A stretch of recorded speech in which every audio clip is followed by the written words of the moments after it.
Hi hello ನಮಸ್ತೆ, ನಾನು ರಾಜು. ಅಷ್ಟೇ ನೀವು ನೋಡ್ತಿದ್ದೀರಾ centre point Kannada YouTube channel. ಕಾಲ ಕಳೆದಂತೆ ಟ್ರೆಂಡ್ ಕೂಡ ಬದಲಾಗ್ತಾ ಇದೆ. ನಮ್ಮ ಗಮನಕ್ಕೂ ಬರೆದಂಥ ಒಂದು ವಿಷಯ ಈಗ ಟ್ರೆಂಡಿಂಗ್ನಲ್ಲಿದೆ. ನೀವು ಕೇಳ್ಬೋದು, ಏನಪ್ಪ ಟ್ರೆಂಡಿಂಗಲ್ಲಿದೆ? ಏನು ಹೇರ್ ಸ್ಟೈಲ್ ಟ್ರೆಂಡಿಂಗಲ್ಲಿದೆಯಾ, ಅಥವಾ ಡ್ರೆಸ್ಸಿಂಗ್ ಸೆನ್ಸ್ ಟ್ರೆಂಡಿಂಗಲ್ಲಿದೆಯಾ, ವಾಕಿಂಗ್ ಸ್ಟೈಲ್ ಟ್ರೆಂಡಿಂಗಲ್ಲಿದೆ, ಅಥವಾ ಡೈಲಾಗ್ ಹೊಡೆಯೋದು ಟ್ರೆಂಡಿಂಗಲ್ಲಿದೆ ಅಂತ? ಅದು ಯಾವುದೂ ಇಲ್ಲ.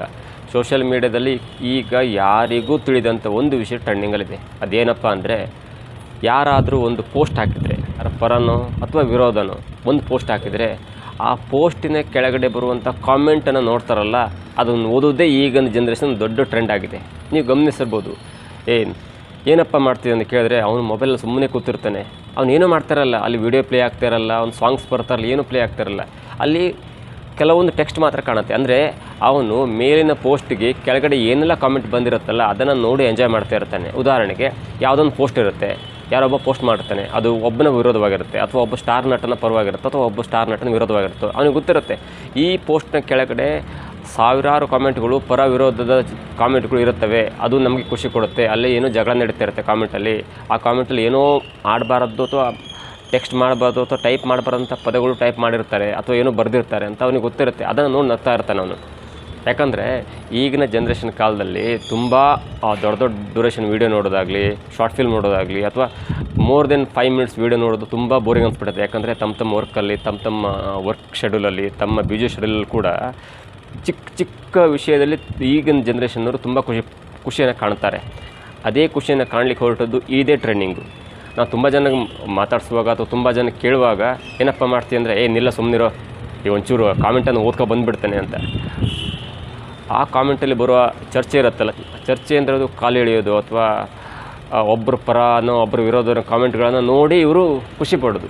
ಅಲ್ಲಿ ಕೆಲವೊಂದು ಲಾಜಿಕ್ ಕೂಡ ಇರುತ್ತೆ, ಕೆಲವೊಂದು ಕೆಟ್ಟ ಬೈಗಳು ಕೂಡ ಇರುತ್ತೆ, ಕೆಲವೊಂದು ಓವರಾಗಿ ಹೇಳಿದ್ನಲ್ಲ ಸ್ಟೇಷನ್ ಮೆಟ್ಲತ್ತುವಂಥ ಕಾಮೆಂಟ್ಗಳು ಕೂಡ ಇರುತ್ತೆ. ಆದರೂ ಕೂಡ ಇವರು ಕೆಲವೊಬ್ಬರು ಟೈಪ್ ಮಾಡಲಿಕ್ಕೆ ಹೋಗಲ್ಲ, ಕೆಲವೊಬ್ಬರು ಸುಮ್ಮನೆ ನೋಡಿಕೊಂಡು ಖುಷಿ ಪಡ್ತಾನೆ ಇರುತ್ತೆ. ಇದು ಈಗ ಇರುವಂಥ ಅತ್ಯಂತ ಹೆಚ್ಚು ಟ್ರೆಂಡಿಂಗಲ್ಲಿರುವಂಥ ವಿಷಯ. ಉದಾಹರಣೆ, ಈಗ ಟ್ರೆಂಡಿಂಗಲ್ಲಿರುವ ಕೆಲವೊಂದು ಪೋಸ್ಟ್ಗಳನ್ನು ಹೇಳ್ತೇನೆ. ಒಬ್ಬ ನಟನ ಪರವಾಗಿ ಒಬ್ಬ ಪೋಸ್ಟ್ ಹಾಕ್ತಾನೆ. ಒಬ್ಬ ಅಭಿಮಾನಿ ತನ್ನ ನೆಚ್ಚಿನ ನಟನ ಸಿನಿಮಾದ ಹೆಸರನ್ನೆಲ್ಲ ಮೈ ಮೇಲೆ ಬರ್ಕೊಂಡಿದ್ದಾನೆ. ಅದಕ್ಕೆ ಕೆಳಗಡೆ ಕಾಮೆಂಟ್ ನೋಡಬೇಕು. ಅದರ ಒಂದು ಕಾಮೆಂಟ್ ಹೇಳ್ತೇನೆ, ಏನಪ್ಪ ನೀನು ನಿನ್ನ ನೆಚ್ಚಿನ ಹೀರೋನ ಸಿನಿಮಾಗಳೆಲ್ಲ ಬರ್ಕೊಂಡಿದ್ದಿಲ್ಲ ಮೈ ಮೇಲೆ, ಆ ಜಾಗದಲ್ಲಿ ಯಾವ ಸಿನಿಮಾದ ಹೆಸರನ್ನು ಬರ್ಕೊಂಡಿದ್ಯಾ ಅಂತ. ಇದರ ಅರ್ಥ ನಿಮ್ಗೆ ಆಗಿರಬೇಕು. ಅಂದರೆ ಇಂಥ ಕಾಮೆಂಟ್ಗಳನ್ನು ನೋಡಿ ಸೋಷಿಯಲ್ ಮೀಡ್ಯಾದಲ್ಲಿ ಓದ್ಕೊಂಡು ಸುಮ್ಮನೆ ನಗ್ತಾ ಇರ್ತಾರೆ. ಏನಪ್ಪ ಕಾಮೆಂಟ್ ಮಾಡಿದೆ, ಎಂತೆಂಥ ಕಾಮೆಂಟ್ ಮಾಡಿದನಪ್ಪ, ಯಪ್ಪ ಎಂಥ ಏನಪ್ಪ ಇವನು ಧೈರ್ಯ, ಹಿಂಗೆಲ್ಲ ಕಾಮೆಂಟ್ ಮಾಡಿದಾನಪ್ಪ. ಅದನ್ನು ನೋಡಿ ಇವ್ರು ನಗ್ತಾ ಇರ್ತಾರೆ. ಎರಡನೇ ಪೋಸ್ಟನ್ನು ಓದ್ತೇನೆ.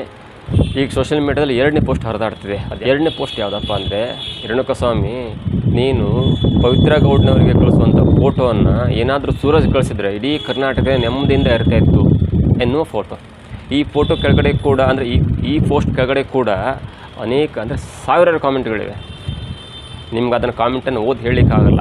ನಾನು ಈ ಫೋಟೋ ಕೆಳಗಡೆ ಸಾವಿರಾರು ಕಾಮೆಂಟ್ಗಳಿವೆ. ಪರ ವಿರೋಧ ಕಚ್ಚಾಟ, ಆ ವರ್ಡು ಈ ವರ್ಡ್ ಎಲ್ಲ ಹಾಕಿ ಕಾಮೆಂಟ್ಗಳಲ್ಲಿ ಬೈದಾಡ್ಕೊಂಡಿದ್ದಾರೆ.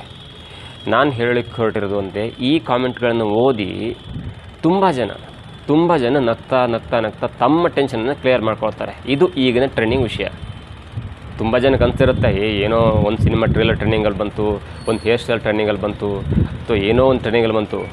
ಯಾವ ಟ್ರೆಂಡಿಂಗ್ಗಿಂತ ಈ ಕಾಮೆಂಟನ್ನು ಓದಿ ಮಜಾ ತೊಗೊಳ್ತಾರಲ್ಲ, ಆ ಟ್ರೆಂಡಿಂಗ್ ಮುಂದೆ ಯಾವ ಟ್ರೆಂಡಿಂಗೂ ಇಲ್ಲ. ಇದು ಈಗಿನ ಪರಿಸ್ಥಿತಿ.